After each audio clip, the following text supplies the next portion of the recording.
Hello, everybody, and welcome back to Leah's Lifestyle. Thanks for joining me again. We are on podcast number 4 for the Rule Number 1 Investing podcast with Phill Town and Daniel Town, and we're just going to jump right into it. And today we're talking about how to do what we call Rule 1 investing, which is from Warren Buffett, who said there's 2 rules of investing. Rule number 1, don't lose money. Rule number 2, don't forget rule number 1.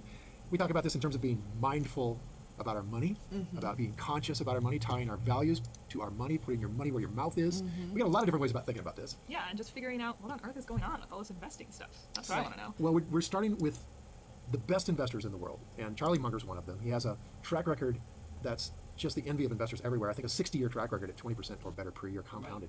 Right. And he is maybe the only person on the planet that Warren Buffett would acknowledge is smarter than Buffett is. And he is the vice chairman of Berkshire Hathaway.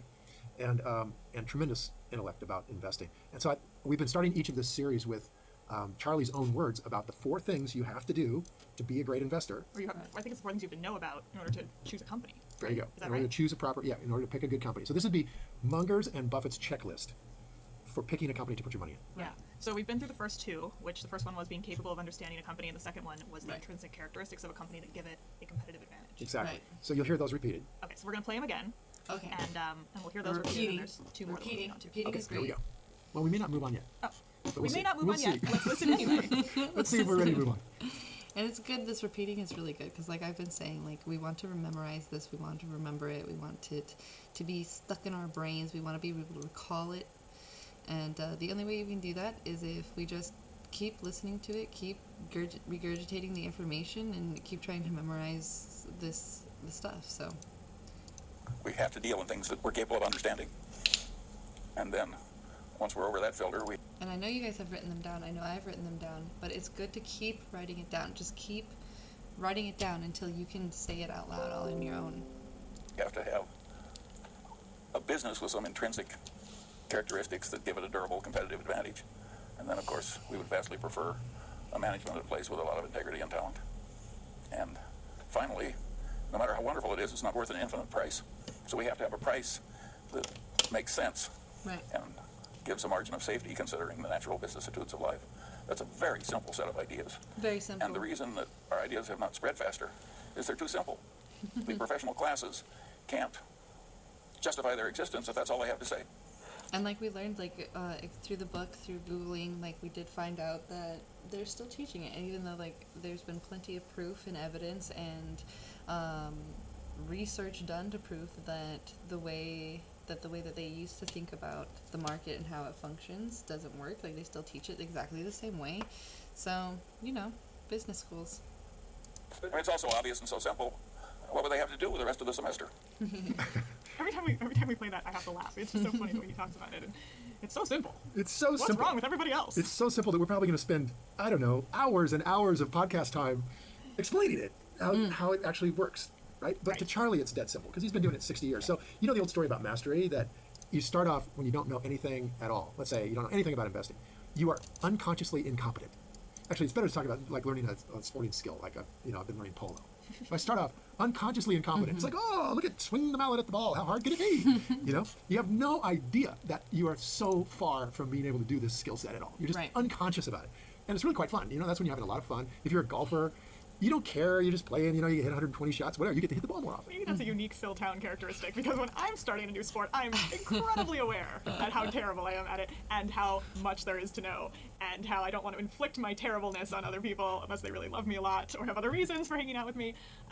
I think with investing, I feel the same way, frankly. It's very intimidating. Well, I think it's because of like your state of I think that really does depend on like who you are as a person, like because I am somebody who I'm like a little bit of both, where like I'm very aware of the things that like I'm not good at or I can't really do or where I'm at on the skill level, but I, for all intents and purposes, I guess, like I'm also like Phill, where like I kind of go into it as if I have some knowledge. So he uses this sport that he is doing, which is, I think, polo, or I can't remember, but it's like where you're on a horse, you're a jockey, you have like your little stick, there's a ball on the ground, you're going around and whacking it.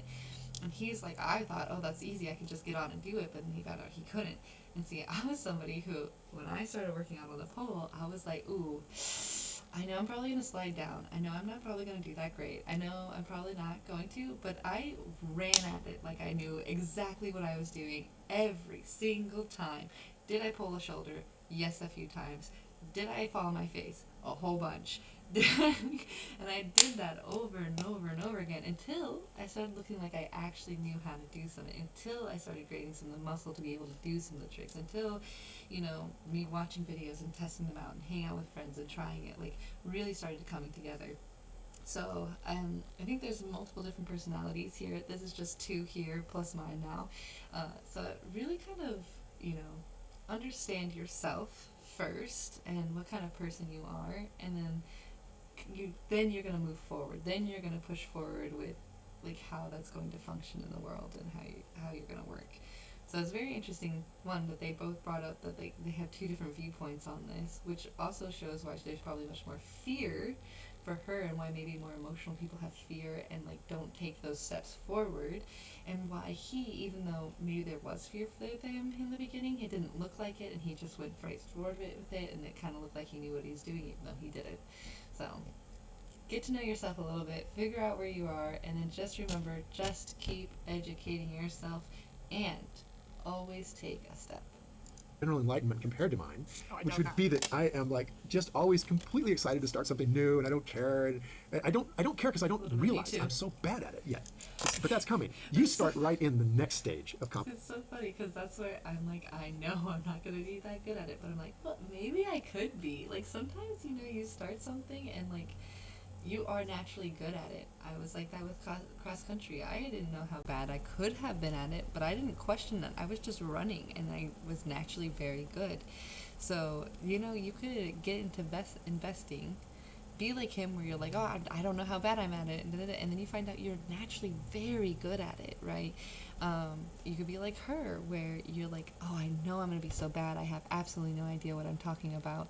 I have no idea what any of this means, and that could keep you from moving forward. But once you do, you could learn, I'm actually very naturally good at this, so it's definitely worth still taking the steps. Competence, which is conscious incompetence. Yes. It's horrible. Torture. That's torture.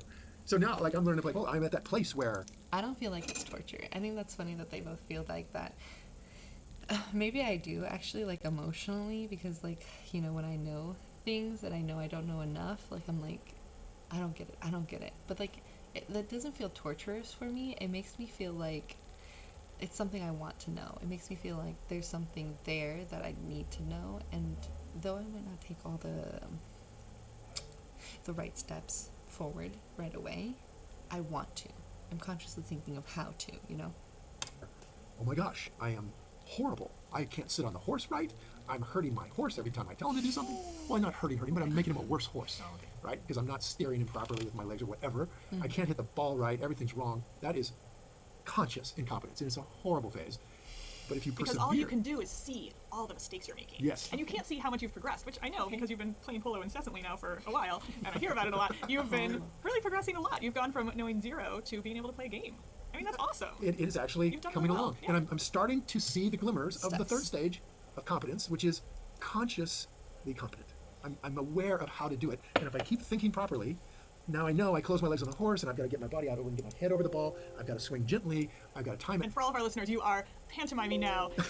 So you can swing, see it. It's very exciting. There's this perfect little swing. So I'm now consciously aware and able to perform. If I keep thinking about what I'm doing, it's when I get caught up in it that I stop thinking, and then it all goes to pieces, right? So that's consciously competent. And where Charlie is in the fourth stage of mastery, which is unconsciously competent. So when I watch professional polo players, I watch Adolfo Cambiaso dribbling the ball, hitting it in the air, turning his horse. The horse just seems to magically turn him under the ball. It's like, what a genius horse. The horse doesn't know. Cambiaso is doing that without even thinking about it. It's just like unconscious. I mean, the game is a flow, and he gets into the flow, and it's all this. Well, that's where Charlie is. That's where Warren is. That's where the best investors in the world live. And one of the most difficult things about that fact is that it's very hard for them to explain what they're doing because they almost don't know. Absolutely. It becomes a habit for them. I was just reading a book about habits. Gretchen Rubin, who's one of my favorite writers, just came out with a book about habits. She writes a lot about happiness and just really how to be happier in your life, which isn't the same as being perfect in your life, which I think is an amazing idea.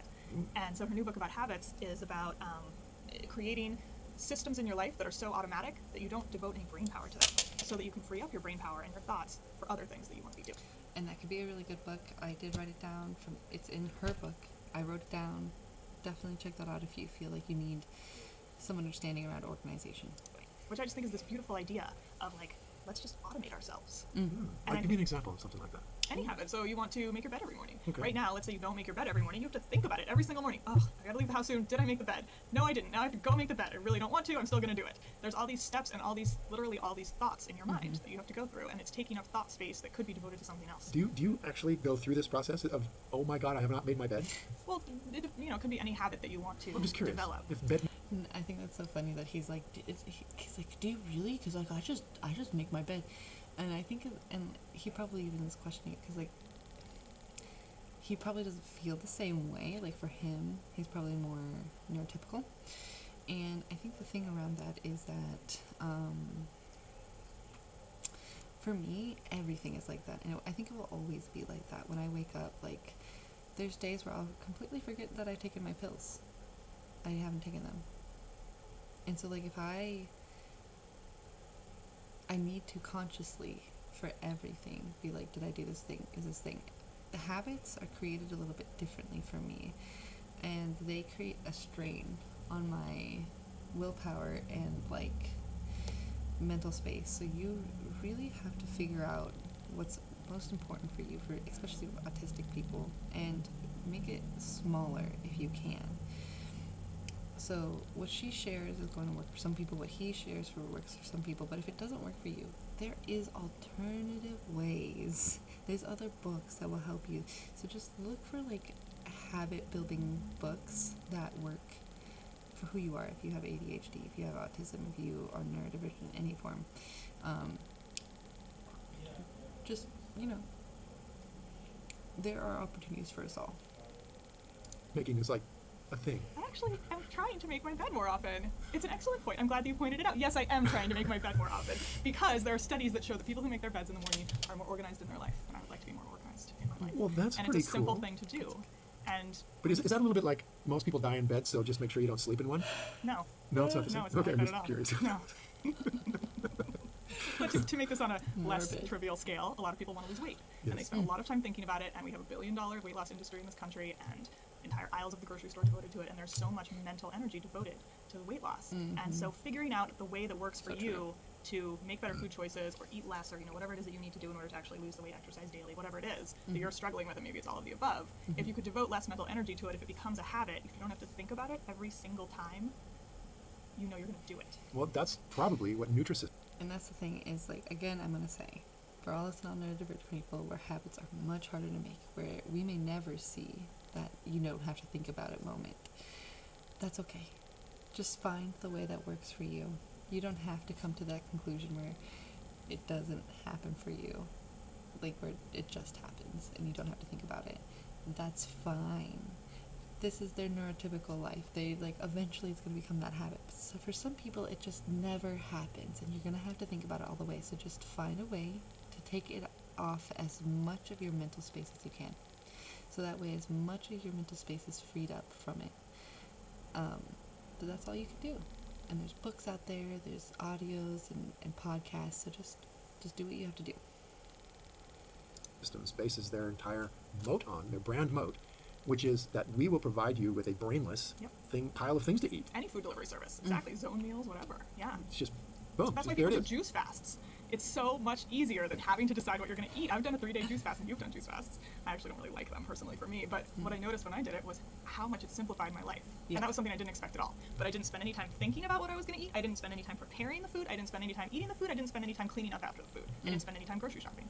It was extraordinary to me how much time I had during the day Yeah. because I did none of those things. Yeah. Wow, I want to put this down as one more thing for us to talk about. Well, I really see that. Can we do the habit I forming? think that the rule one investing, and I'm obviously learning about it as we go along, Right. can be something that can be looked at as a habit or as a practice. Where, particularly, I think our first podcast when we talked about the newspapers that you read and how you look at them from Yes. I might want to buy one of these companies perspective. Right.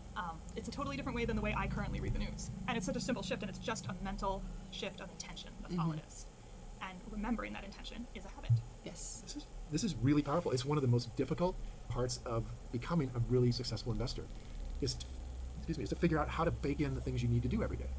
I haven't thought about it this way that you're talking about it. Tell me the name of that book again. I'm going to write that down. Gretchen Rubin is the author, Gretchen and the Rubin. book is called Better Than Before. It's her brand new book. And she wrote The Happiness Project, and she wrote Happier at Home. And she's an attorney who...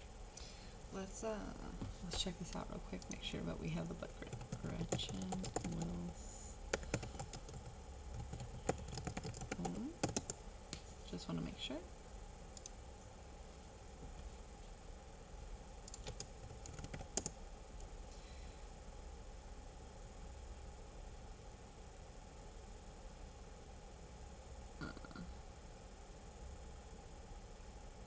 Gretchen Rubin, Happier at Home. Okay, so we're just gonna write that down. Book.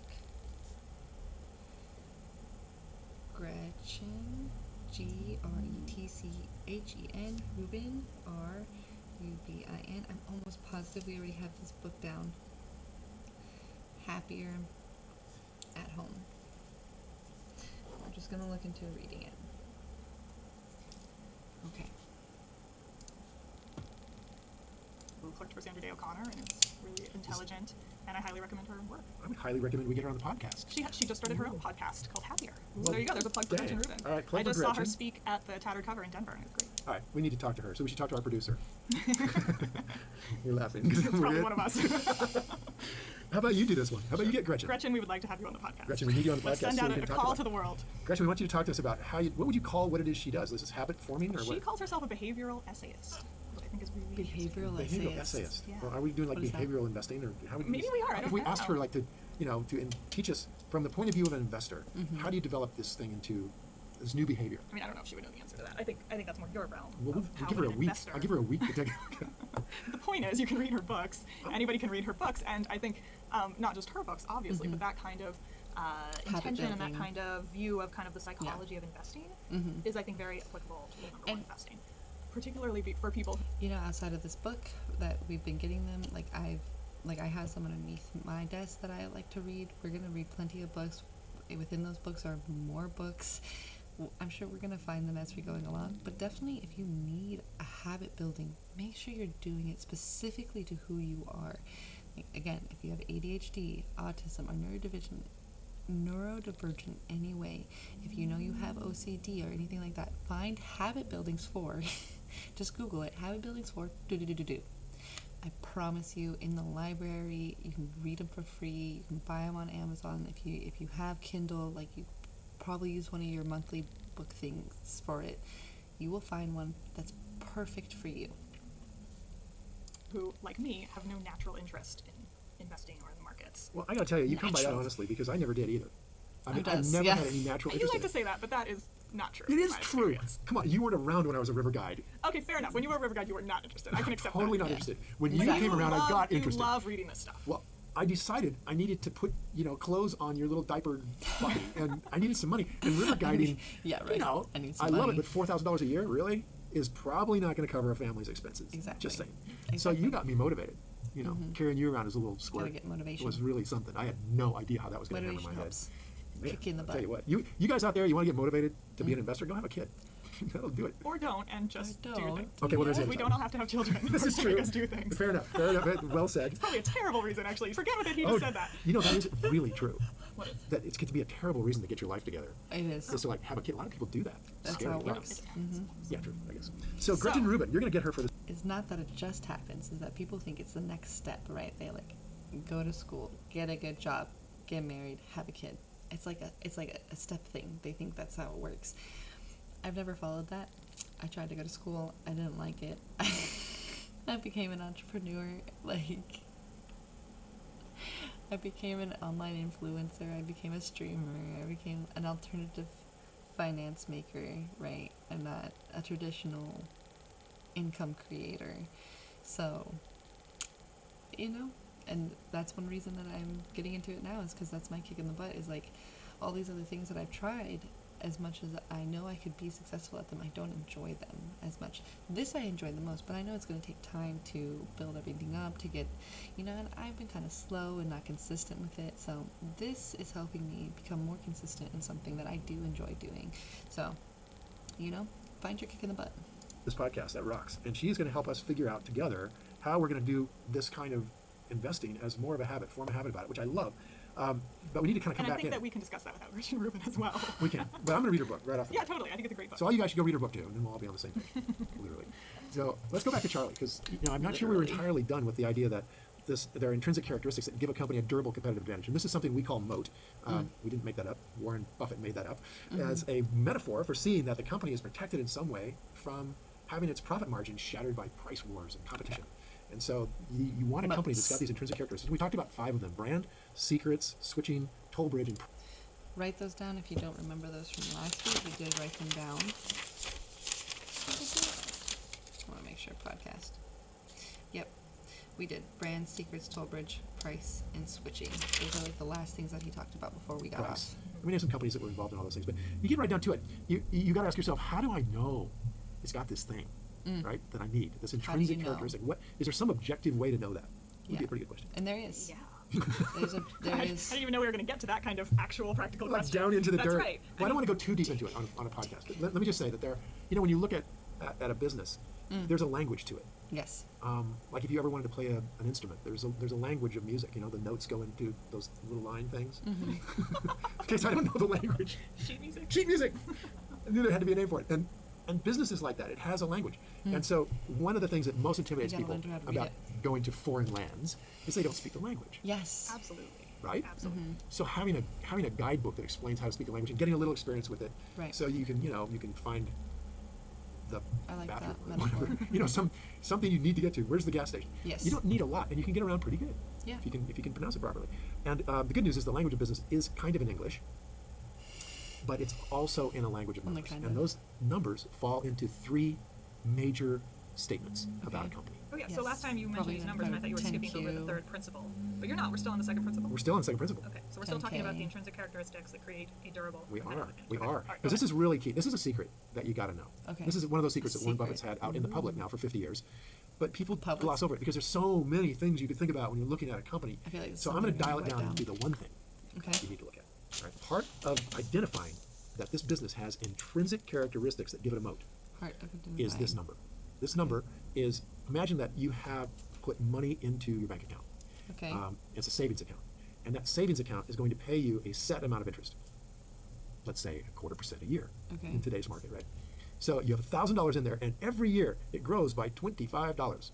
Or is it $2.50? It's some incredibly small amount of money. Yeah. It's Is just it really small. $2.50? See, you don't have to be good at math. Totally calculate that. Okay, somebody calculate this. What is Somebody. 0.25%? All right, 2.5% would be, well, 10% would be $250. So 2.5% would be $25. My gosh, hon, you're right. It's $2.50. So that's what you're pretty much getting in your savings account right now. It's $2.50 So on it's ridiculous. $1,000. I regularly, I won't say how much is in my accounts, but I regularly see amounts of like 32 cents show up. And it's a little disconcerting. It's laughable, but can you imagine? I mean, if you're trying to live on a certain amount of money put into an investment or into a safe place right now, and you're getting this kind of crazy number, Yeah. you're really in trouble. So and all the more nobody reason to even listen pays to any this blog. attention to it. I mean, it's like, who cares what your savings account is? Yeah, It's not- yeah. yes, exactly. I had a thing with Wells Fargo Bank where I was leaving. I still do. I've got like 7 figures sitting in the bank. And I said, look, you guys, I'm leaving this money in there before I move it over to the fund. So you should be paying me something. I'm doing you a favor, putting money in your bank. I bet they laughed at you. They laughed at me. They said, well, how often would you need it? And I said, well, I need to be able to move it in, a day or two. If I really get a great investment, I want to get it into the investment account. And they went, we'll pay you nothing. And it's like, and you should be glad we'll hold the money for you. Yeah. And now in Europe, they are charging banks to hold the money for them. There's a negative interest rate on short-term accounts in Europe now. Banks are charging money. Yes, you put $1 million in, and next year you'll have $999,027. They charged you for holding on to money. Why? So this is But quite they're entertaining, and we don't want to. And that's so funny. You know why that's so entertaining to him is, and I'm not sure he's going to say, is because when you put money like that in an account, they're using it. Your account says like, oh, I have this much money. But the thing is, unless you ask to use that money, especially in savings accounts, like the company is using that money. They are investing it. They are making money off of it. They're not just sitting there, letting it sit there. Like, that's what's hilarious about it, is like, you're giving them your money to protect, and then they're using your money to make more money, and then charging you some of that money that you're giving them to use. Like, for what? I'm already giving you my money for you to make money off of. You're not even giving me anything. So, really do that. Another reason to be listening to this. So where were we? We were talking about. So there's a number, which A you have number. not described yet. You're being very cagey. So this number that you're getting, secret number. $2.50, is your return on your $1,000. Okay. Right? Okay. So let's remember that word. That's return on. So return on your $1,000. Return on. It means the percentage interest rate you got. or Return whatever, on right, in the bank. equity, I But we think like to that's think of it a the different way. Return on your money. $2.50 on your $1,000. You're laughing right. because it's so dumb. Okay. Return on. Now, what you have in there, another key word for investors, what you have in there, we think of just as your money. That's your money. I Right. put my money, I got $1,000 in there, that's my money, and it made $2.50. The $2.50 is return on your money. Right. But we don't say your money in investing. We Right. say your Return. equity. Equity. That's the same thing as your money, except that it's in lots Equity of different equals forms. money. Your equity could be in a lot of different forms. Like in your house, your equity isn't in money. Right. It's in the value of your home And after like you the subtract price the tag mortgage that you they owe. Yeah, put equity on, would right? typically mean ownership. Yeah. In whatever form. There you go. I think this is where you guys live and breathe. Equity equals Yep. So ownership, Guys being whatever form. lawyers. Typically cash. For the value of. In cash you form. guys are so annoying, except when we need you. Then we really love you. Please come and fix this. So, okay. Like plumbers. Exactly. Without the butt crack, I hope. I just can't imagine my lawyer with a butt crack. That would just no, be let's the not. worst Yeah. looking possible Ignore that. thing. Okay, Let's move fine. Moving on. So return on. That's I wanna funny say as your fuck. money. Return on your equity. Now we're going to shorten that down Okay. to return on equity. ROE. O-E. Return. Write that down. On equity. Equity. If you're driving, don't write it down. ROE. I was writing down return on equity, and everybody stopped, and I slammed into the back of the truck. Okay, I was just learning. I was just learning. Return on equity. This is So the number that you need to know. Return on equity. Warren Buffett, Charlie Munger said there's no more important number than that. A wonderful business gives a consistent high return on equity. So you're making a big deal about this. Oh yeah, this is You huge. got to. Because you're making a big deal of it, I think there must be some other numbers You need to remember that. That you other could be looking at. investors think are important, or else you wouldn't be Yeah. making such a big deal about And this. this is where you So we're just gonna take a moment here, and we're gonna say moat numbers to pay attention to. 1, ROE, and then you can just write return on equity. Let's let him keep going. just your ordinary person who's going to learn how to do this and wants to, and it's like, okay, I'm into it, I'm listening, I'm really interested, and as soon as we step into this world of numbers, this new language, the amount of words in this new language is just overwhelming. It's like somebody speaking Arabic to me, and I don't have any context, I don't know what even any of the words mean. So the most important thing is to just learn the very bare minimum number of words you need to travel. Okay. That isn't overwhelming. So we just Where's got, the and the beauty bathroom? is, with investing, maybe under 10, Hurting so under 10 numbers much. that you need to pay Yeah. attention to. And then, of course, over time, you can get better and better at speaking this new language. But initially, of these 10, this one is number 1 through 5. Okay. It's one number. Does everyone think that, or are there other investors out there who do well, who think return on equity is important, but really the number one number is this other one? I'm sure there must be investors who do well, who have a different number, Right. but they're not this kind of investor that we're talking Right. about. This Rule 1, Warren Rule Buffett, one, Charlie Munger, Value investing. you know, the list of people who have made really high rates of return, 20% plus for Right. 20, 30, 40, 50 years. As far as I know, they are all looking that's at who we're return following.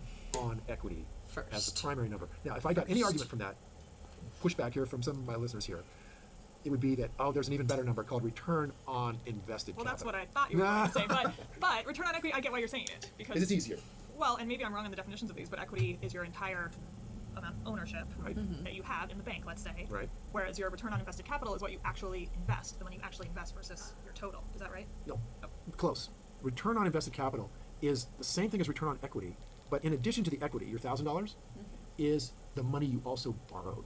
Oh. So okay. if you have $1,000 of equity and you borrow $1,000, that's also money you can use to invest in your company. Okay, yeah, sure. And the I didn't know combination- we were borrowing. Well, you can. You can And companies borrow. do, and they can Yeah. get in trouble. But You you shouldn't. can see that your equity plus your borrowed money is $2,000, Right. and what you got on it is still your return. Right. So if you made, let's say, $100 that got paid by the bank, and you had $1,000 in the bank that was your money, you'd have a 10% return on equity, 1,000 divided into 100. Okay. But if you borrowed another 1,000, now you've got $2,000 in the bank, and you still made $100. Now your return on invested capital is 5%. So it's gone Right. down dramatically because you have Because more you money to gotta work pay with it there. So that a lot of people will look at return on invested capital. The reason I emphasize return on equity, and the reason that Buffett does as well, is because we don't really like to buy companies that have debt. Ah, yeah. So it's like when you're buying a True. company that's got debt, you've already moved into, that might start to get too hard. A margin. So we really love safety. companies that don't have any debt. It can get very complex. Yeah. Very, very quickly. Yeah. When you start bringing debt in, Yeah. I think that's a good side note if you have space. Just like look for companies with no debt.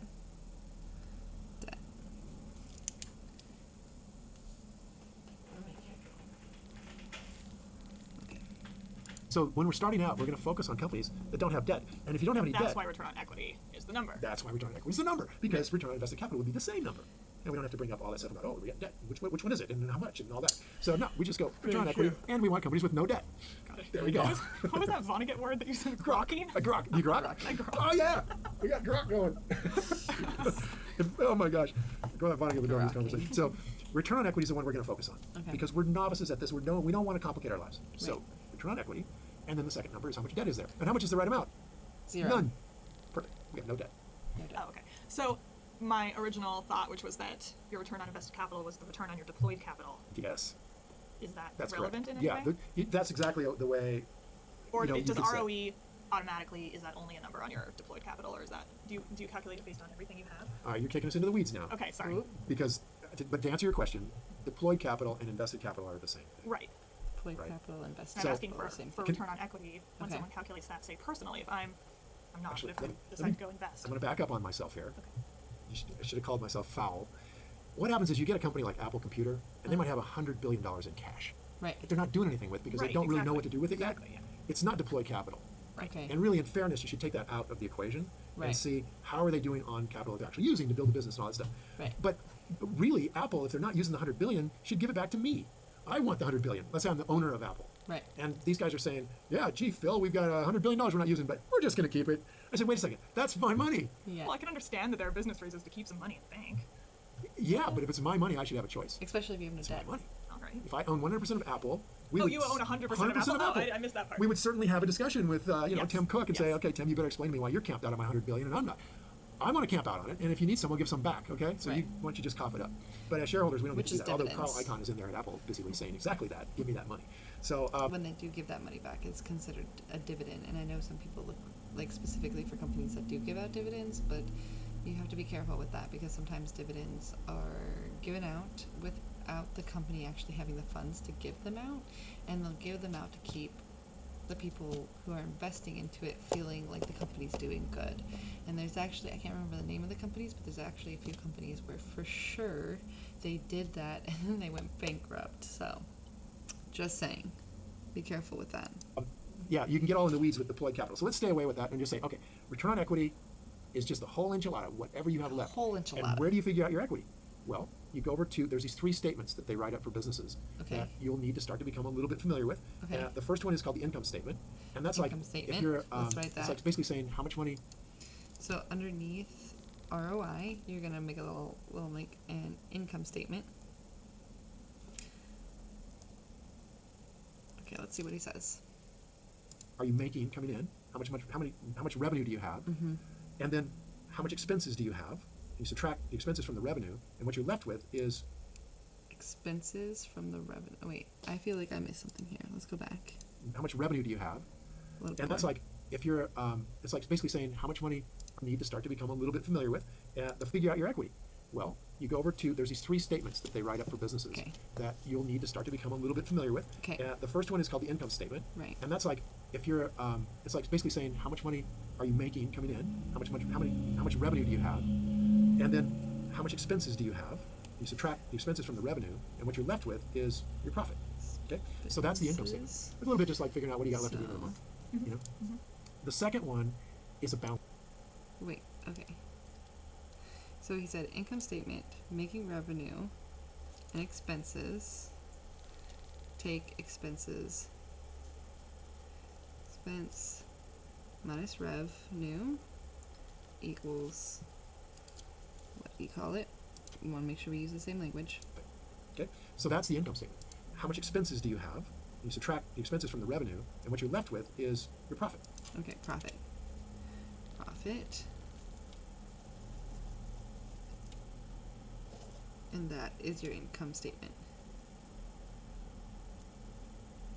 Alright, what's the second one?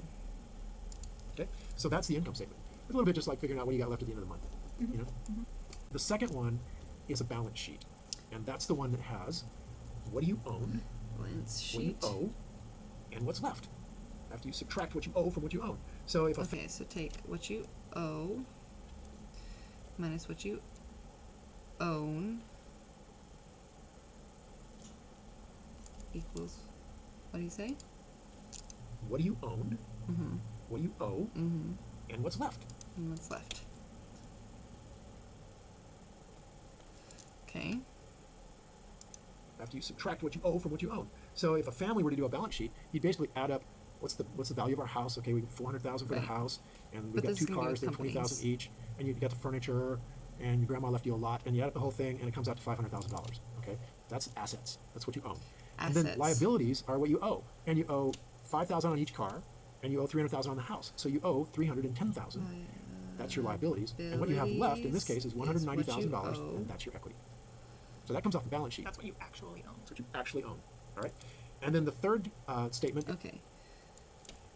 Equity. Equity. Okay, so liabilities, what you owe.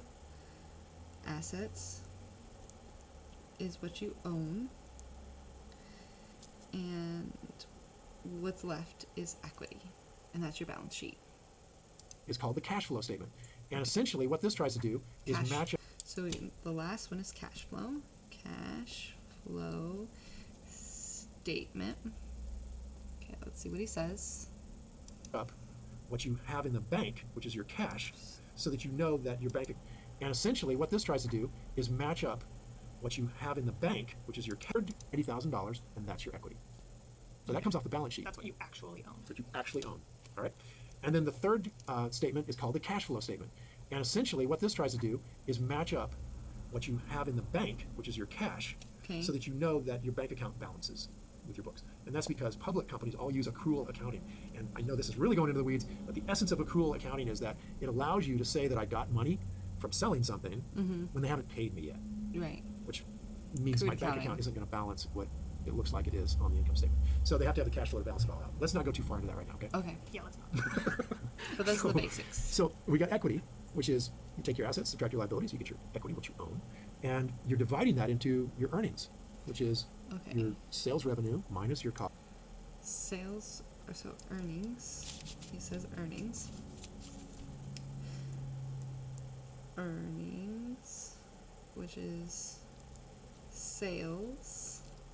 What does he say? Let's go back on that. Liabilities, you get your equity, what you own, and you're dividing that into your earnings, which is So your dividing sales that revenue over your minus your earnings. costs, and what you've got left is profit or earnings. That's Sales another way to say minus it. So profit and earnings are the same thing. So profit. really, to find out my return on equity, I'm just going to Wait, one more divide time. costs, and what you've got left is profit, and you're dividing that into your earnings.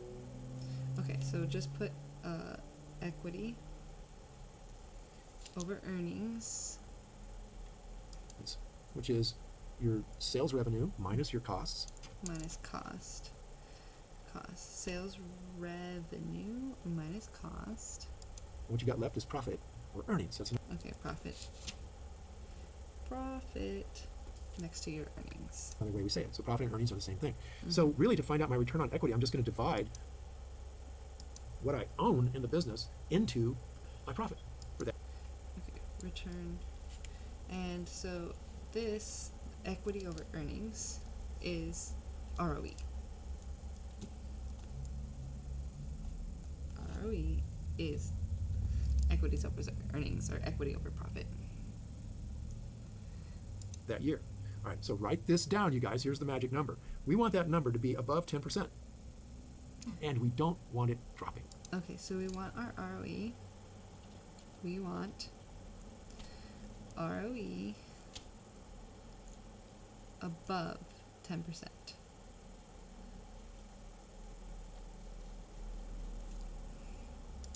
That's the most important thing. Circle is we that. want ROE, return on equity, is the most important number you're going to look at for the business. It's going to be 10% or better, and the bigger Or the better. better. Right? So the business is growing at 10% a year. Or better. No, this is not about growing. This is about what rate of return am I getting on my. And make sure you put that ROE above 10 or better, and then make a little note, the bigger, the better.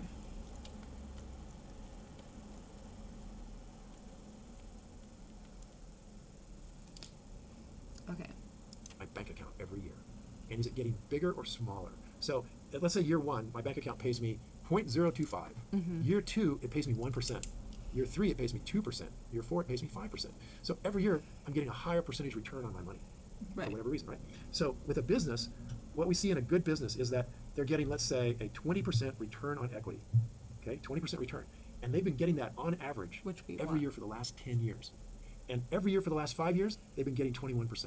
And every year for the last 3 years, they've been getting 22%. And last year, they got 23%. Right. So every year, this They're getting management team is doing a better job of making you money with the stuff you own in that business. And you want that. Does that make sense? It does. You puzzled? I see. I am not puzzled. I was thinking, where do we get the ROE number? Okay, so let's take the 20%. What we've got is a business with, let's say, $1 million of equity. Okay. Okay? And this business, so that means that if I take the assets of the business, let's say $5 million, and I subtract what it owes, which is $4 million, I get $1 million left over. That's my equity. But so in real life, I would go to the financial statements of this company and just figure out that number. Is that what you're saying? Yeah, or there's every website out there, every brokerage site out there has that number available to you. They do. They all do that one. So they already do the math for you. You don't even have to do it. You don't even have to know where it comes from exactly. Just look for an ROE. Where is it? Where is the Okay? ROE? So you won't even see that it's $1 million divided into whatever the earnings are. You'll just see 20%. You can figure it out like this. So we've got the equity of $1 million. That's on the balance sheet. Okay. Now the income statement tells you your profit. Okay, so it's a little division problem. The profit in this company is $200,000. The equity in this company is $1 million. So you divide $1 million into $200,000, and it tells you that on the $1 million last year, they made 20%. That return on equity was 20%. And that number, the return on equity, is available all over the place. This is a standard number. Standard number. So we don't have to find go it do easy. this math or find the income I mean, you statement. could. Okay. Yay! That's what I want to know. Yay! We don't have to actually figure this out. If you what want you have to to. know is which numbers to look at that are already done for you. Can I Google like IBM ROE? Sure. Sure. And it'll come up. Sure. Yeah. Let's do it. What Let's do we do got here? Hang on. Computer, I'm alive. Okay, so all you guys look over my shoulder here as I Google.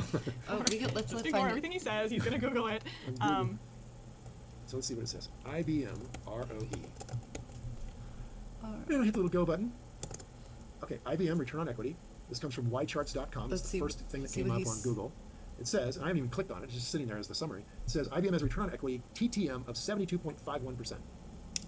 72. Wow. Approximately 32 to 37 is what is 2026 is this one. So the current is 32.45, 36.86. 5 years 23.29. So let's do ROE 10 year. So be more specific when you're doing it, when you're looking for it. 10 years 34.78. Let's do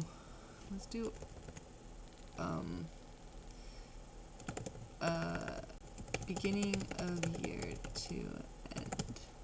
Beginning of year. No, ROE life time. Let's see. 36.86. Okay, let's continue here. That's it. So TTM means trailing 12 months. It's more Wall Street gibberish. So they've always been You know high. that. In other words, looking IBM's backwards good 12 months, IBM's return on equity is 72%. That's what I thought you said. And Yeah. then I thought that can't be Can't right. be right. I mean, we're talking 20% sounds like a lot when comparing it to our bank account, which is making 0.25. In other words, your $1,000 invested with IBM. Yeah, even when I'm specific 12 months, it's 32, 36. So that year, whatever year it was that he was looking at, was really high. Oh, here, ROE has fluctuated, but maintaining a high level, reflecting significantly earning growth, 75.7 over the last year, 12-month trend. Okay, there's that one. Peer comparison is 32.45. So there's a bit of a, maybe do some math yourself, you know? Double check. Last year would have made $720. Oh. That's pretty That's good. good. Insane. Yeah, that's pretty good. That's good. Okay. Now, there's a lot of reasons for that, but we're not going into those right now. And so what you just said is that number, that ROE number, is reflected exactly in the stock price. Because if I invested $1,000 and got 700, whatever it is, that would be. it's shown in the stock price. It's not just a number that the company makes. You've just leapt into some amazing new island Oh dear. of stock price. So stock price as a whole. Well, you just said I would make I want to make $720. Yeah. If you own the whole company. Oh, if I own the whole company. Yes. God, there's so many catches to this Well, this is bloody investing let's stuff. do this. Let's just say when we talk about a stock, we're going to talk about it initially always as if we bought the entire company. Which, Right. by the way, is a trick. It's a mind trick that Charlie and Warren both use. You should, Yeah, yeah. you mentioned that a couple times. Yeah. If you're purchasing a couple of shares and feeling like you bought the whole thing and freaking out. Checking with your Thing. values, Exactly. making the whole thing, Exactly. and like getting yourself in the game. So you don't get your head in the game like those guys do, and you think, Right. wow, I own the whole company. If I own the whole company, and that's How would my it go? $1,000 that's sitting there as equity, Right. IBM would have made me $725.10. Okay, got it. So when we Google ROE on a specific company, that is not the return that somebody who purchased the shares on the stock market necessarily got. Oh my God, no. Is that correct? Right. Totally correct. Totally correct. Right. Those things have a lot to do with each other. But they're not the Because same. certainly a company that can make $725.10 on $1,000 of equity is going to be valued. Somebody's going to Right. want to put a price on that. Right. That's valuable. Now, just as an aside here, IBM is a bit of a complex company and has a lot of debt because it finances its own machines, and that changes the equation dramatically. Okay. And we wouldn't do IBM as a beginning investment. Oh, okay. So we're going to keep it simple. We were talking about it on the Yeah, last so it episode, comes up. yeah. But so there you go. You can Google a company. Let's see if we can do another one Okay. and see if we can get. Let's do. I don't know. What's Let's another company? compare. How about Walgreens? Let's see if we can get those guys up here. Let's do that. Walgreens. There we go. I'm looking down to see if it's actually putting a number here on the summary. ROI. It's telling me where to go to get it.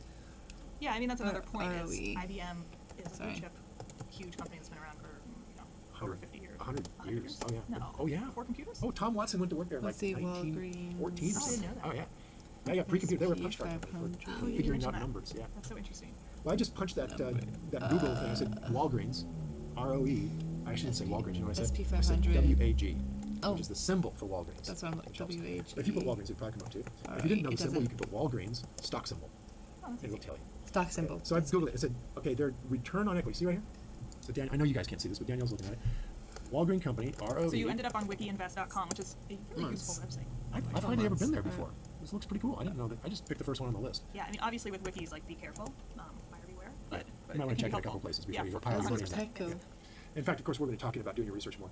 But there you go, 10%. So Walgreens meets our minimum requirement for a 10% return on equity.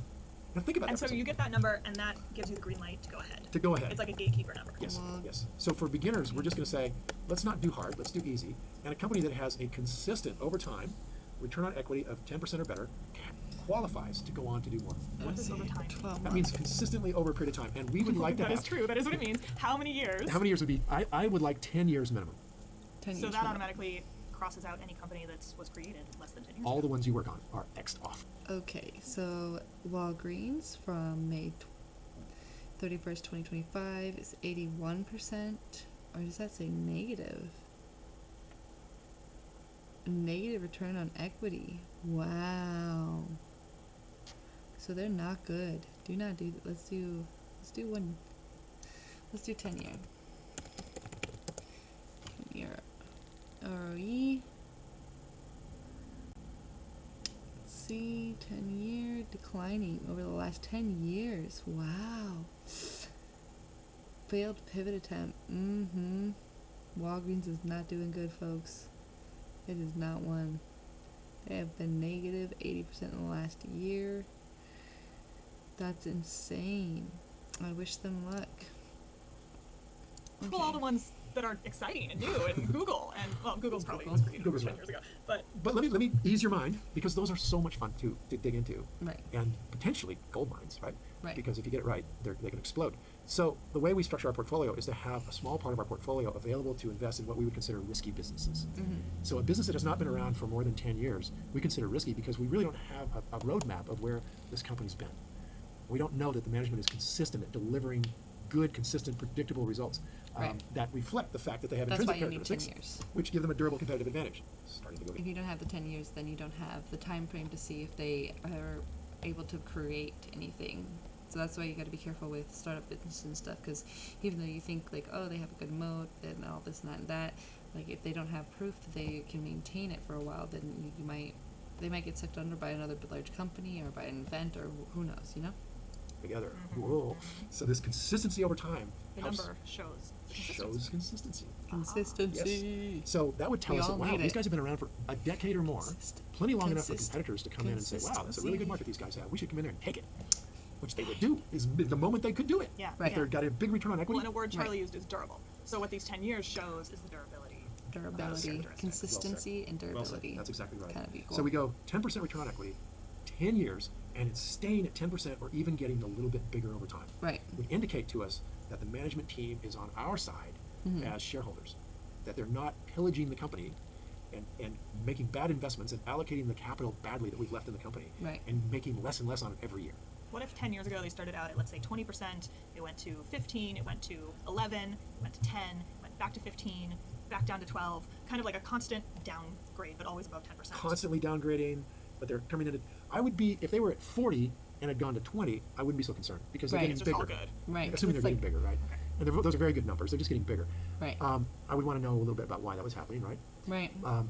But the most important thing is if they are coming down steadily, it's going to throw up a concern, Right. because that's our most important number.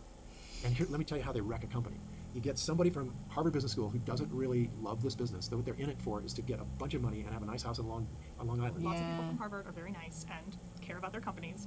There's a couple who do, okay? So some terrible corporate raider shows up and wants to get a house on Long Island. Yeah, and he wants to play with the big boys, so he needs a Right. bigger jet. He's not Right. going to buy it. He wants the company to buy it. Right. So they're going to upgrade the jet in the company from a Gulfstream 1 to a Gulfstream 5. When he Now, how doesn't does he get need the that. bigger, how does he get the board to okay this Gulfstream 5 intercontinental jet? He buys a factory in Yugoslavia. Of course. Now he's got a factory in Yugoslavia, and he wanted He's bad gotta enough to go get the jet, there. so he doesn't care what he pays for it. He can overpay for the damn factory. It's not Right. going to give him a very good return on the equity he put into the factory. Right. So he took money that was making 15% a year or 20% a year equity return, Okay. or return on equity, and he put it into something that's making 2% a year return on equity, which is going to drag down the whole company. Yeah, well. But now he's got an excuse to get a Gulfstream 5, which further drags down the company because that doesn't make you anything. Which if you is- just put $1 million, $2 million, $5 million, whatever they cost, $20 million. And that's how these guys who are mercenaries start to use these public companies as their own piggy bank. And they do it with the Which is why you got to pay attention to the companies that you're investing in, and why one of them is management, is because that manager, even though it's a good company, could really pull it down for a few years, which might be good if they kick them out, and then you can buy in at low and then watch it go back up. But that's why you want to see it as a 10-year company, so you can see if overall normally it's up, and then this bad management came in and dropped it down, and then they can go back up. This is all things you got to know. board's acquiescence, which is another. I'm writing that down. Together. Boards of directors. We could talk a lot about Oh, Board of gosh, I want to hear what directors. you got to say on that one because these guys drive me crazy. So what we've got in this particular podcast is we've got this critical number that we have arrived at I think we're and gonna stop understand here. a little bit better Stop about here, it looks like. how we would know that a company has this great We'll moat. finish listening to And it, that's but- because they are producing a return on equity that's consistent year after year, and it's not going down, and Right. it's staying above that minimum line of 10%. Okay, There so you go. the characteristics that we've discussed are those 5 moat style characteristics that give it a durable competitive advantage. We've got Right. brand, secret, switching, toll bridge, and price. Right. And then we talked about this particular number, the return on equity, and how to ROE. use that. What else is there? Is there anything else that we need to know about the intrinsic characteristics that create a durable competitive advantage? No, Okay, that's it. let me Nothing to rephrase. it. Yeah, right. That's it. Don't Find you your one hate number. it when you know your question is dumb as soon as you say it? But seriously, like, are there any other basics that should be said right now, or Okay. would you want to let move me on lead to into the our third next. one? Let me lead into our next podcast a little bit. And Yeah. just do a little bit on the Yeah, next one. And that is exactly. that I also what Well, we don't need to go on. I genuinely don't know. Is there anything else Okay. to be said about okay, intrinsic characteristics right basically, now? we're basically looking for a wonderful business, right? And a Right. wonderful business is one that creates great return on equity and has no debt. Right. That's a wonderful business. Now, if you want to have the greatest business on the planet, it not only does that, but it also grows. Okay. Now that is nirvana for Steadily. an investor. So And those are you rare. get Burlington Northern, which has Very rare. return on equity, and then it grows. That's amazing. So And that can help you determine its competitive advantage. exactly. Okay. So we can that look at sounds like a little bit. that sounds like a more complicated thing. Then. And we'll talk about that in the context of management, because management Okay. decides Yeah, with management our money does. whether to grow that business or if Fucking it can, and how management. fast. They're going to allocate our capital, and that's really our money. I mean, they have a choice to give Yes. it back in the form of buying And back their own they stock or won't. paying They don't dividends. have to. And those two things give us our money back in one form or another, or they allocate it to the business. Some businesses, we're real excited that they never give us the money back because Right. they're crushing it. And we want them to keep crushing it, because otherwise we got to find a new place for the money. I'd rather have them spend it because Yeah. they're so good at allocating capital. Other businesses, they have nowhere they can put it. The business can't really grow. It's a wonderful business, but it doesn't grow. And that's not It just good. throws off cash. Sweet, forever. And that one, we want us to take the money. So we'll talk more about that next time. Okay. So, hope you guys enjoyed it, and That look was forward to picking this up. good. I'll make sure to have everything linked down below so you guys can find the next podcast and any of the book that we saw in here. Maybe go check it out, read it. I think we're definitely going to be reading it, so check out my book reviews that we'll be doing, our little book stuff. And until next time, I'll see you guys later. If you find me on YouTube, don't forget to like, share, and subscribe. Hit that bell icon down below so you know when these videos are coming up next. And comment, what companies are you working on for checking out the ROE? Are you doing that yourself, or are you just trusting the internet? I think there's a lot of AI that could tell you, but do we believe that or not? How are we going about that these days? This is like a little bit older part of the podcast, so who knows? You know, if we trust Google and the AI as much, or if people are just going to start doing the work themselves. And until next time, guys. Bye!